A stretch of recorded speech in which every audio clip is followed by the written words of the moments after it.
Bom, gente, antes de nós começarmos a aula, aí pessoal, dá um alô aí pra turma aí, ó. Aí, galera. Vai lá, gente. Vai lá, gente. Dá um alô aí, ó.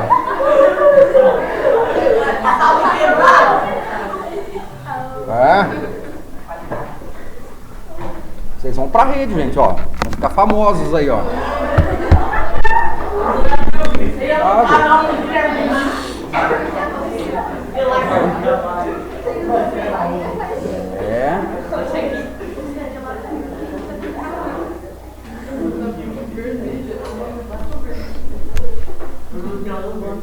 Pessoal, agora eu quero o máximo da atenção de vocês e vocês vão acompanhando aí no caderno, na medida que eu for explicando. Quero falar com vocês sobre a escolástica medieval.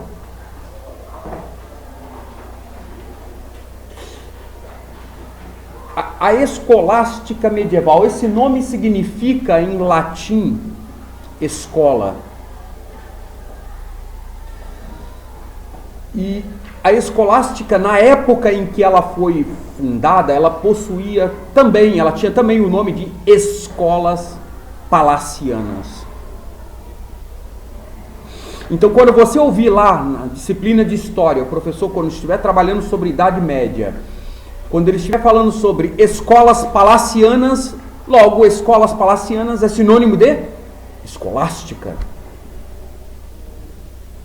Para que possamos entender a natureza da escolástica propriamente dita, nós temos que entender, primeiro, quais foram os períodos que marcaram fundamentalmente a escolástica medieval. O primeiro período, ou a primeira fase, vai do século IX ao século XII.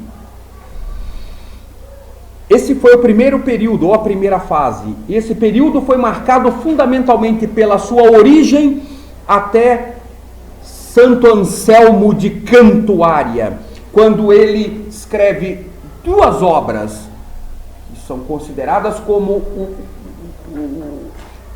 o núcleo central do seu pensamento filosófico, que foi o Monologium e o Proslogium.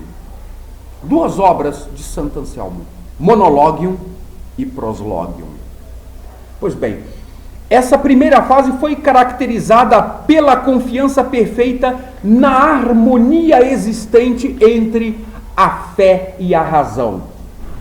Ao contrário do que muitos pensam, para os escolásticos, não existiu uma oposição entre fé e razão.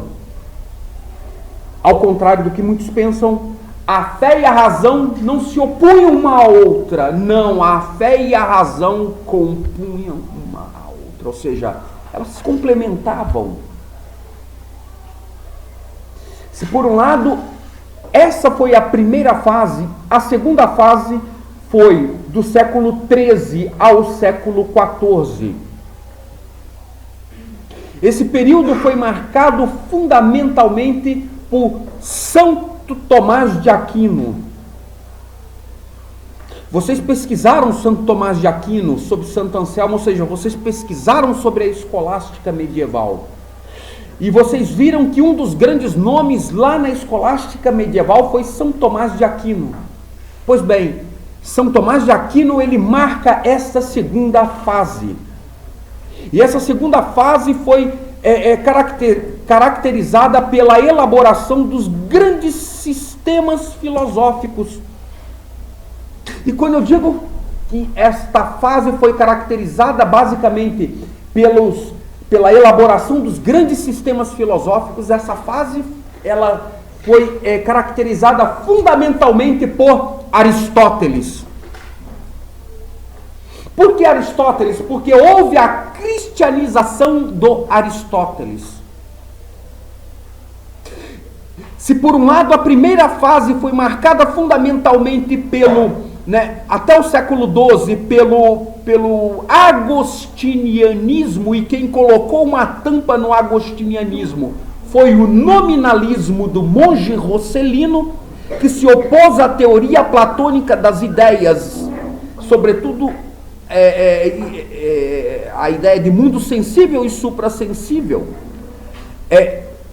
Se por um lado o nominalismo coloca uma tampa no agostinianismo, por outro lado o aristotelismo colocará uma tampa no nominalismo no século XIII.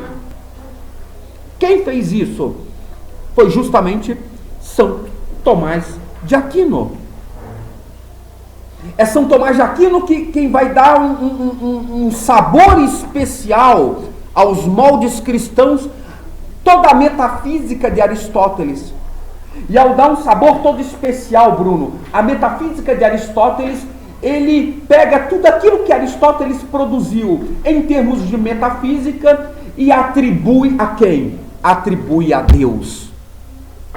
E nós vamos ver essa cristianização do Aristóteles, a cristianização do pensamento aristotélico, escrito onde? Na obra de São Tomás de Aquino, cujo título é A Suma Teológica.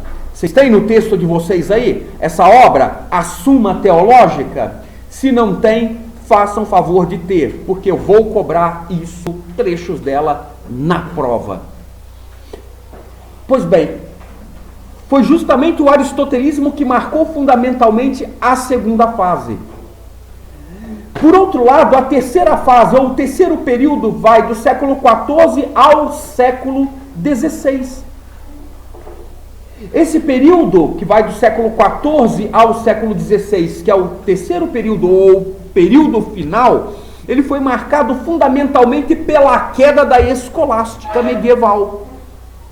Percebe que do século IX ao século XVI, nós tivemos um período muito grande de ascensão e de queda dessas escolas palacianas? Pois não. Sim, participou, Enzo, no primeiro período, que vai do século IX até o século XII. Foi do século IX até o século XII que o platonismo era considerado, né, a grande coqueluche do momento, ou seja, a filosofia platônica é quem havia sido cristianizada, a começar por quem? Por Santo Agostinho. Então eles seguem o modelo de Santo Agostinho. Percebe que até o século XII, Santo Agostinho, ele quem vai determinar o pensamento da escolástica medieval? E quando eu digo Santo Agostinho determinando o pensamento da escolástica medieval, eu me refiro a Platão, ao platonismo propriamente dito. É o platonismo através de Santo Agostinho. Porém, quando há a grande revolução cultural lá no século XII, por ocasião dessa grande revolução, o agostinianismo, o platonismo, ele deixa de determinar o pensamento da igreja, e quem passa a determinar o pensamento do Ocidente é o nominalismo. É o nominalismo com o monge Rosselino. E aí que lá no século XIII, né, esse nominalismo é substituído pelo aristotelismo de Aristóteles, que é esse período que eu acabei de falar. Aristóteles foi cristianizado por São Tomás de Aquino. Porém, lá no século XIV, né, ao século XVI, todo esse modelo, né, ele cai por terra, é jogado por terra. Por que ele é jogado por terra? Porque nós temos a queda da escolástica medieval aí. E a queda da escolástica medieval, seu Galete, foi marcado fundamentalmente pela gênese da Renascença. O grande renascimento cultural que aconteceu onde? Lá no século XVI. A começar por quem?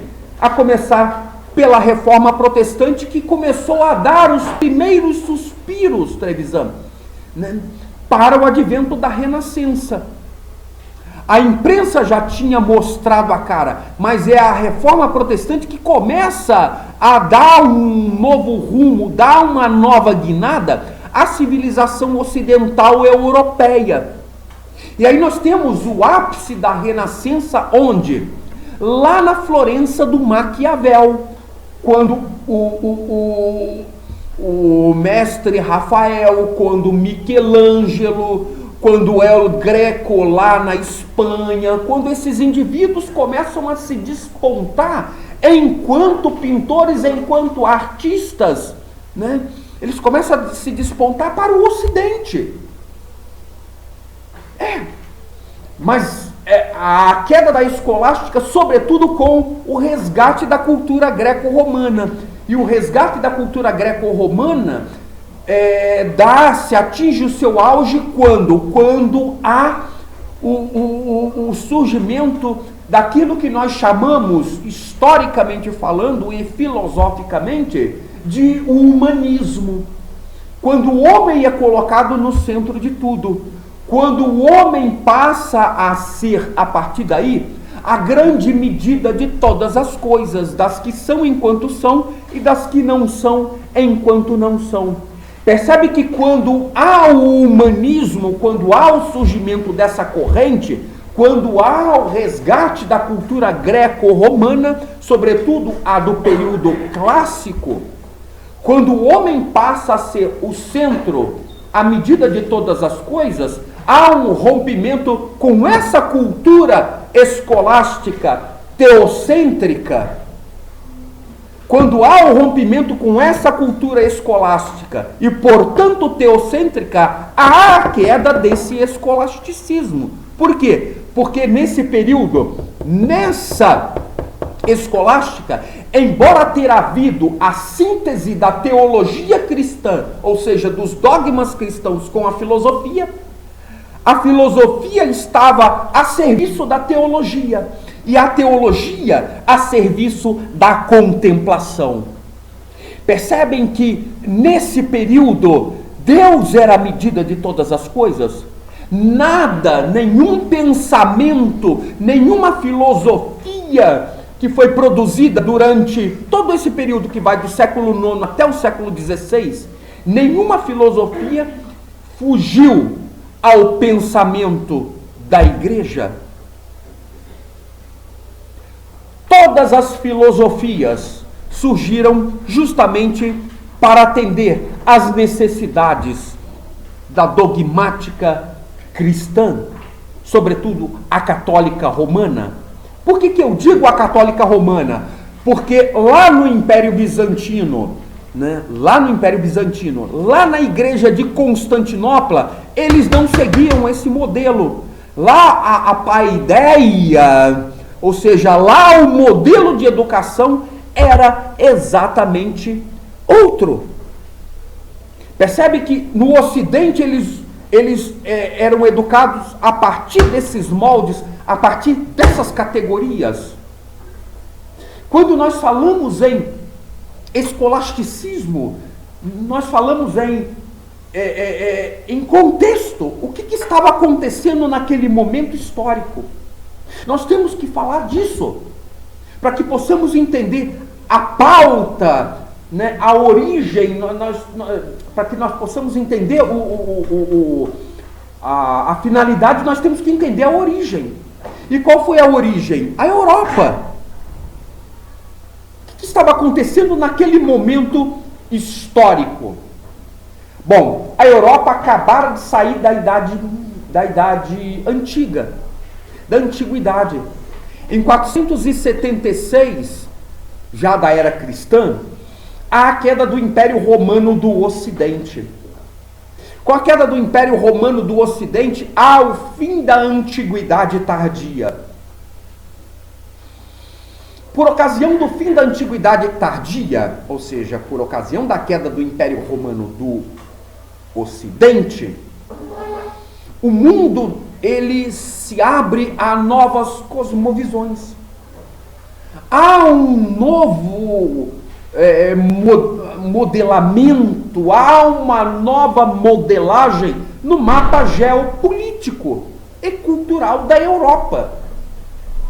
Isso significa dizer que com essa nova Europa remodelada, as coisas começam a trilhar novos caminhos. a civilização europeia, ela passa a seguir, a trilhar novos caminhos. Ela passa a vislumbrar, seu Enzo, novas perspectivas. Por quê? Porque nós não temos mais uma Roma para determinar aquilo que nós devemos fazer, aquilo que nós devemos seguir, aquilo que nós devemos acreditar. Percebe que a religião cristã, sobretudo a católica, não é mais aquela mesma religião do século I, II e III. Percebe que essa nova religião emergente já havia ganhado um novo corpo, já havia ganhado uma nova forma, já havia se estruturado enquanto religião, já havia adquirido uma hierarquia consolidada e, diga-se de passagem, muito consolidada. É essa mesma igreja católica que você vai todos os domingos. Essa mesma igreja já havia se burocratizado. E, diga-se de passagem, né, se burocratizado, a burocratização já estava já havia sido elevada à sua milésima potência.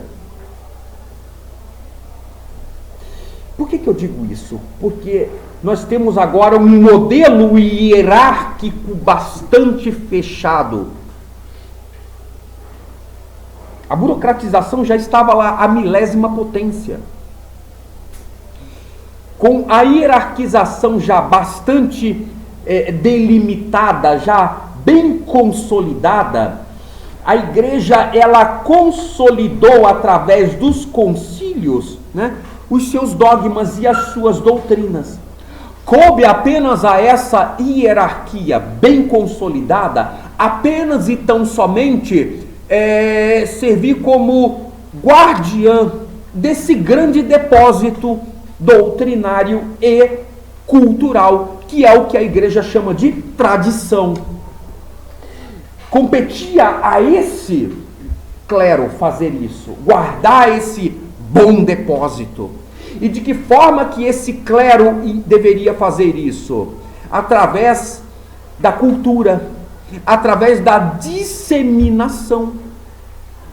E de que forma que ele iria disseminar isso? Para todos? Claro que não. Apenas e tão somente por uma minoria. Era uma minoria que iria ter acesso a esse bom depósito, a essa informação, ou seja, a este cabedal cultural. Por que a minoria e não a maioria? Ou todos deveriam ter acesso? Porque a grande maioria da população, né, ali no período medieval, logo lá no início da Idade Média, era uma população agrária. Percebe que nesse período, no início da Idade Média, ainda havia por todos os lados a formação de muitas civilizações, muitos países que hoje são considerados grandes potências na Europa. Quem estava formando esses países? Os bárbaros. Os bárbaros. Após eles terem decretado a queda do Império Romano do Ocidente, uma vez Roma agora não existir mais, o que aconteceu? Esses povos que haviam invadido a cidade de Roma, esses povos que haviam derrubado o Império Romano, esses povos agora eles precisam se consolidar enquanto civilização. Eles precisam de um lugar para eles habitarem. O que eles fizeram? Como eles haviam trocado muitas vezes cultura com os romanos, eles adquiriram em grande parte, cultura romana. Eles foram influenciados pela cultura romana, e ao serem influenciados pela cultura romana, também influenciaram os romanos. Mas uma coisa é que, por ocasião da queda do Império Romano do Ocidente, esses povos bárbaros, eles ficam com os espólios de guerra. E dentre esses espólios de guerra, foram esses países que até então estavam sob o domínio do Império Romano. Dentre eles, a Áustria. Quem vocês acham que habitou aquela região onde hoje é a Áustria? Os hunos. Já ouviram falar nos hunos? Gente, história é isso. As invasões bárbaras do Império Romano. Os hunos. Por que vocês acham que é chamado de Hungria? Por causa dos hunos. Houve um povo bárbaro chamado de eslavos. Onde vocês acham que eles foram habitar? Onde hoje é a região da Eslováquia. Por isso Eslováquia, por causa dos eslavos.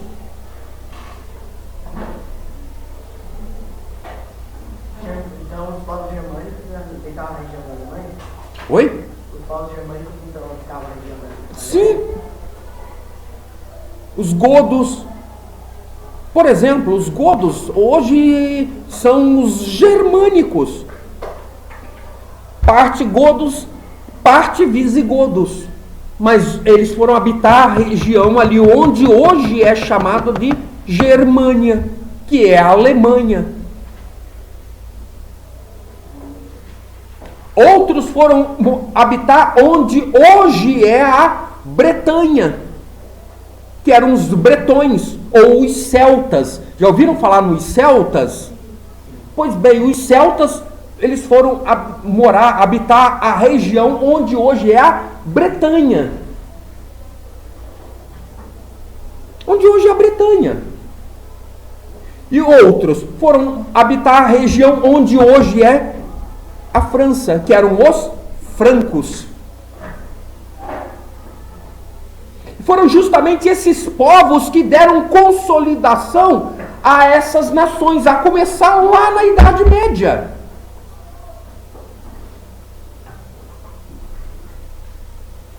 Quem vocês acham que formou a primeira dinastia francesa, que foi a dinastia dos Merovingios? Foram justamente esses caras, esses povos. Foram os bárbaros, gente. E aí? Nós temos uma civilização europeia formada basicamente por povos, por indivíduos que faziam parte da base da pirâmide. Ou seja, essas civilizações eram civilizações agrárias, onde o modo de produção, o modo de vida era agropastoril. E aí? E aí que esse povo, essa gente que fazia parte lá, que eram os camponeses, essa gente não tinha cultura. Eles falavam apenas e tão somente o idioma que era falado ali naquela região, naquela localidade. Por quê? Porque dependendo do lugar havia dialetos, ou seja, um país ele falava vários dialetos. Então quem morava, vamos supor, na França, no norte, não conseguia muitas vezes entender aquilo que o indivíduo que morava lá no sul estava querendo dizer. Por quê? Porque eram dialetos diferentes. E esses dialetos, eles herdaram de quê? Dessa herança, dessa colonização bárbara. Percebe que a família era muito presente, né? A família era considerada, uma vez que não existia lá no início da Idade Média um Estado consolidado, e eles sequer tinham a noção do que era um Estado. Percebe que a família era o núcleo central que movia, que girava toda essa máquina. A família era de suma importância. E aí, nós temos uma sociedade formada basicamente por pessoas analfabetas, que não tinham sequer acesso à cultura. É aí que entra o quê? É aí que entra Carlos Magno. É aí que entra Carlos Magno. Carlos Magno era um grande mecenas, era um grande patrocinador e fomentador da cultura. Então ele queria, como imperador do Sacro Império Romano Germânico, Carlos Magno queria, né, educar aqueles, trazer cultura àqueles que estavam sob a sua jurisdição. Ele queria trazer cultura, ele queria educar aquela gente. Todos, não, apenas uma pequena parcela da sociedade. Quem era esta pequena parcela da sociedade? Aqueles que podiam pagar. Era aqueles que podiam pagar. Quem eram aqueles que podiam pagar? Os filhos dos nobres. Nessas primeiras universidades? E aí? O que ele faz? Ele chama Alcuino. Era um monge, pertencia à igreja, Alcuino. Ele chama Alcuino para, uma vez que ele era um homem muito culto e um grande pedagogo, formado nas letras clássicas, ele chama Alcuino e mais alguns pedagogos, mas sobretudo Alcuino. Depois ele chama o João Escoto de Eriúgena. Ele chama o João Escoto para ensinar nessas escolas. Mas a princípio ele chama Alcuino para consolidar, para criar e consolidar uma pauta. Ou seja, uma pauta de disciplinas que viessem a instruir parte da sociedade, ou seja, aqueles indivíduos que iriam estudar naquela escola. E aí que essas disciplinas, essa pauta, ela é dividida em duas partes. Quais partes são essas? A primeira parte, o trivium. Anotem aí, trivium. Trivium. Num primeiro momento, eles ensinavam o trivium. TRI. Aqui, ó, trivium, em latim. Trivium. Três. Vium significa caminho. 3 caminhos. Esse era o primeiro momento, trivium. Que seria ensinado? Gramática, retórica e dialética. Gramática, retórica e dialética. Num segundo momento, quadrivium, ou seja, quadrivium. Quadri vem de 4, vium, caminho. 4 caminhos a serem percorridos. Quais caminhos são esses? A geometria, a aritmética, a astronomia e a música. Todas essas pautas, todas essas disciplinas estavam subjugadas à igreja. Por quê? Qual que era do quadrivium? Quadrivium, geometria, aritmética, astronomia e música. Todas essas pautas, tanto o trivium quanto o quadrivium, estavam subjugadas à igreja. Essas disciplinas existiam para atender as necessidades da igreja. Por quê? Porque quem ensinavam essas disciplinas eram os clérigos. Onde?